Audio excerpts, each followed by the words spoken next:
Hello everyone. Change in profit sharing ratio के अंदर आज हम लोग बात करेंगे इन्वेस्टमेंट्स फ्लक्चुएशन रिजर्व की। ठीक है, तो क्या होता है इन्वेस्टमेंट फ्लक्चुएशन रिजर्व? देखिए, एक पार्टनरशिप फर्म अगर इन्वेस्टमेंट करती है, ठीक है, तो फर्म क्या करती है, बैलेंस शीट में, बुक्स ऑफ अकाउंट्स में उस इन्वेस्टमेंट को कॉस्ट पर रिकॉर्ड कर लेती है। जैसे कि अगर 2 लाख रुपए की इन्वेस्टमेंट करी तो बैलेंस शीट में एसेट साइड पर इन्वेस्टमेंट्स रिकॉर्ड कर लिया 2 लाख रुपीस। ठीक है, अब इन्वेस्टमेंट्स क्या है? इन्वेस्टमेंट्स एक रिस्की चीज है। पॉसिबल है कि इसकी वैल्यू, इन्वेस्टमेंट्स की वैल्यू फ्यूचर में कम हो सकती है, ये भी पॉसिबल है कि बढ़ भी सकती है। ठीक है, तो अगर इन्वेस्टमेंट्स की वैल्यू फ्यूचर में घट गई, मार्केट वैल्यू उसकी कम हो गई, तो नुकसान होगा। उस नुकसान को कवर करने के लिए फर्म क्या करती है, एक रिजर्व बनाती है, और उस रिजर्व का नाम है इन्वेस्टमेंट फ्लक्चुएशन रिजर्व। कि अगर इन्वेस्टमेंट की वैल्यू फ्लक्चुएट करेगी तो उस नुकसान से, अगर वैल्यू कम हो जाएगी मार्केट वैल्यू, तो उस नुकसान से निपटने के लिए एक रिजर्व बनाती है फर्म, उसे इन्वेस्टमेंट फ्लक्चुएशन रिजर्व कहते हैं। ठीक है, अब देखिए क्या क्या पॉसिबिलिटीज हैं। मान लीजिए फर्म ने इन्वेस्टमेंट कर दी और एसेट साइड पर 2 लाख रुपए, 2 लाख रुपीस इन्वेस्टमेंट की कॉस्ट रिकॉर्ड कर रखी है। अब ब्रॉडली 3 पॉसिबिलिटीज हैं जो बुक्स में लिखी है। वो बुक वैल्यू होती है और मार्केट वैल्यू क्वेश्चन के अंदर दिया होगा। ठीक है, मार्केट में अभी क्या वैल्यू है उस इन्वेस्टमेंट की। तो 3 पॉसिबिलिटीज हैं ब्रॉडली। पहली पॉसिबिलिटी ये है कि जो मार्केट वैल्यू है और वो बुक वैल्यू है इक्वल ही रहे। मतलब बुक्स में 2 लाख रुपीस लिखा है तो मार्केट में भी उसकी वैल्यू 2 लाख ही रहे। पहली पॉसिबिलिटी तो ये है। दूसरी पॉसिबिलिटी ये है कि जो मार्केट वैल्यू है ना, वो 2 लाख रुपीस से कम हो जाए, मतलब मार्केट वैल्यू कम हो जाए, गिर जाए, तो market value less than book value possibility हो सकती है। तीसरी पॉसिबिलिटी हो सकती है कि मार्केट वैल्यू जो है ना वो बढ़ जाए इन्वेस्टमेंट्स की, तो बुक वैल्यू से ज्यादा हो जाए, market value is more than book value. ठीक है, तो 3 पॉसिबिलिटीज हैं। या तो market value book value equal रहने वाली है, या तो मार्केट वैल्यू कम हो जाएगी, या मार्केट वैल्यू बढ़ जाएगी बुक वैल्यू से। ठीक है, ये 3 पॉसिबिलिटीज हैं। तो तीनों ही केसेस में क्या अकाउंटिंग करेंगे हम, इसको समझेंगे आज हम लोग। ठीक है, जैसे कि यहां पर देखिए एक क्वेश्चन देते हैं, A B C sharing profits 432, old profit sharing ratio है 432, decide to share future profits and losses in 234, new profit sharing ratio 234 है। एक बैलेंस शीट का एक्सट्रैक्ट दे रखा है और लायबिलिटी साइड पे लिखा है इन्वेस्टमेंट फ्लक्चुएशन रिजर्व 18,000 रुपीस, और एसेट साइड पर लिखा है 2 लाख रुपीस की इन्वेस्टमेंट्स। ठीक है, अब क्या क्या पॉसिबिलिटीज हैं। If there is no other information, question में कोई भी इंफॉर्मेशन नहीं है, कोई भी इंफॉर्मेशन नहीं है, तो आप हमेशा ही ये जो इन्वेस्टमेंट्स के लिए रिजर्व बना रखा है ना, इन्वेस्टमेंट फ्लक्चुएशन रिजर्व, अब इसका कोई यूज तो है नहीं, तो ये हमेशा पार्टनर्स को मिल जाएगा, ओल्ड पार्टनर्स को ओल्ड रेशियो में। इस चैप्टर में ओल्ड पार्टनर्स और न्यू पार्टनर्स जैसी कोई चीज है नहीं, स्टिल एडमिशन ऑफ पार्टनर में काम आएगा। ठीक है, तो ओल्ड पार्टनर्स को ओल्ड रेशियो में ये इन्वेस्टमेंट जो है फ्लक्चुएशन रिजर्व ये डिस्ट्रीब्यूट कर दो। दूसरा केस क्या है, मार्केट वैल्यू इन्वेस्टमेंट 2 लाख की है, यानी कि 2 लाख रुपए ही मार्केट वैल्यू है और 2 लाख रुपए ही बुक्स में लिखी गई है, तो क्या हो गया, वो market value is equal to book value. तो केस 1 और केस 2 ये तो दोनों ही सेम ही ट्रीटमेंट होने वाली है। अगर क्वेश्चन साइलेंट है तो भी इन्वेस्टमेंट फ्लक्चुएशन रिजर्व पार्टनर्स को बांट दो, ओल्ड पार्टनर्स ओल्ड रेशियो में, और अगर मार्केट वैल्यू और बुक वैल्यू दोनों इक्वल हैं तब भी क्या होगा, इन्वेस्टमेंट फ्लक्चुएशन रिजर्व का कोई यूज है नहीं, उसको खत्म करो। ठीक है, कैसे खत्म करेंगे, लायबिलिटी साइड पे लिखा हुआ है, क्रेडिट हुआ होगा जब भी लायबिलिटी पे लिखा है 18,000 रुपीस से डेबिट कर लो, और ओल्ड पार्टनर्स को उनका कैपिटल अकाउंट या करंट अकाउंट में दे दो। अगर फिक्स्ड कैपिटल का क्वेश्चन है तो करंट अकाउंट में, अगर फ्लक्चुएटिंग का है तो कैपिटल अकाउंट में। तो ये क्वेश्चन है फ्लक्चुएटिंग का, कौन से रेशियो में, ये बहुत इंपॉर्टेंट चीज है, ओल्ड रेशियो में, मतलब इसमें न्यू रेशियो यहां हमारे काम की नहीं है। ठीक है, तो पार्टनर्स को दे देते हैं, कौन कौन से पार्टनर्स हैं, ए बी एंड सी, तो 2A 2B 2C capital account. ठीक है, A B C capital account, कौन से रेशियो में, ओल्ड रेशियो में। ओल्ड रेशियो क्या है, 432, तो 18,000 को अगर 432 में करेंगे तो ये आ जाएगा आपका 8,000 6,000 एंड 4,000। ठीक है, ये हो गया डिस्ट्रीब्यूट। तो केस 1 और केस 2 का आंसर तो यही होने वाला है। क्वेश्चन अगर कुछ भी ना कहे तो भी रिजर्व को बांट दो।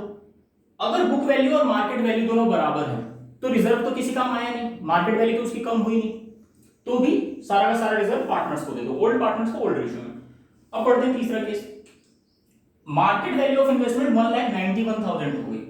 अब जरा ध्यान दीजिए, बुक्स में कितनी लिखी हुई है इन्वेस्टमेंट 2 लाख, जबकि मार्केट वैल्यू कितनी है 1,91,000। वैल्यू कम हो गई, मार्केट वैल्यू कम हो गई इन्वेस्टमेंट्स की, कितनी कम हो गई 2 लाख में से 1,91,000 सब्सट्रैक्ट करो, 9,000 रुपीज से इन्वेस्टमेंट्स की वैल्यू कम हो गई। वैसे तो ये वाला केस है कि मार्केट वैल्यू कम हो गई बुक वैल्यू से, ठीक है, लेकिन इसके अंदर फिर 3 केसेस हैं। मार्केट वैल्यू कम हो रही है ये तो पता चल गया, कितनी कम हो रही है 9,000 रुपीज से कम हो रही है, ठीक है।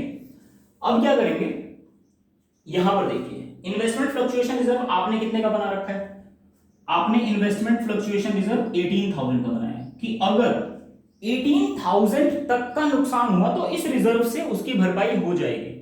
फिलहाल नुकसान कितने का हुआ 9,000, ठीक है, मतलब वैल्यू, इन्वेस्टमेंट की वैल्यू गिर तो रही है, फॉल हो रही है, लेकिन कितनी गिर रही है, क्या आपने जितना रिजर्व बनाया है उतनी गिर रही है या उससे कम या उसके बराबर। 3 केसेस हो सकते हैं, जो वैल्यू में गिरावट आ रही है वो इन्वेस्टमेंट फ्लक्चुएशन रिजर्व से कम है, ठीक है, कितनी गिरावट आई 9,000 रुपीज की। इन्वेस्टमेंट फ्लक्चुएशन रिजर्व कितने का 18,000 का, तो ये यही वाला केस है, वैल्यू गिर तो रही है लेकिन उतनी नहीं गिर रही जितने का आपने रिजर्व बना रखा है, वहां से भरपाई हो सकती है। तो इस केस में क्या करेंगे, इन्वेस्टमेंट फ्लक्चुएशन रिजर्व पूरा खत्म करो, 18,000 का बुक्स में है, क्रेडिट बैलेंस डेबिट करके खत्म करो, ठीक है। इन्वेस्टमेंट्स कितने से कम हो गई भाई 2 लाख से 1,91,000 हो गई, 9,000 से इन्वेस्टमेंट कम हो गई, तो 9,000 रुपीज से इन्वेस्टमेंट्स को कम करो, क्रेडिट कर दो, एसेट है कम करने के लिए क्रेडिट। अभी भी रिजर्व में कितना पैसा है 18,000 का रिजर्व है, 9,000 तो इन्वेस्टमेंट्स का नुकसान हो गया, अभी भी 9,000 बचे हुए हैं, 18,000 माइनस 9,000, अभी भी 9,000 बचे हुए रिजर्व में, वो किसको मिलेगा, पार्टनर्स को मिल जाएगा उनके ओल्ड प्रॉफिट शेयरिंग रेशियो में।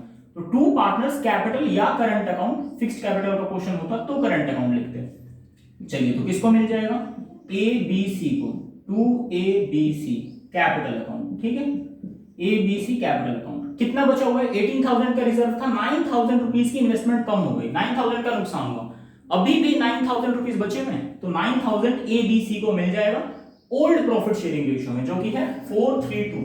तो अगर 9,000 रुपीज को 432 में डिस्ट्रीब्यूट करेंगे तो ये आ जाएगा 4,000, 3,000 एंड 2,000 रुपीज, ठीक है। दूसरे क्या केसेस हो सकते थे, फॉल इन वैल्यू जो है IFR के बराबर हो, मतलब आपने रिजर्व बना रखा है 18,000 का और वैल्यू में गिरावट भी 18,000 की ही हो जाए, ये वो वाला केस है। अगला केस क्या है, आपकी जो वैल्यू में गिरावट आ रही है वो बहुत ज्यादा आ रही है, उतने का तो आपके पास रिजर्व भी अवेलेबल नहीं है, ठीक है।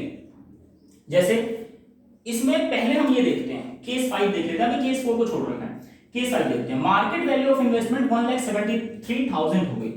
अब देखो यार 2 लाख रुपए का तो आपका इन्वेस्टमेंट था, लेकिन उसकी मार्केट वैल्यू कितनी हो गई 1,73,000 हो गई, कितनी गिरावट आ गई, कितनी वैल्यू गिर गई उसकी 27,000 रुपीज उसकी वैल्यू गिर गई।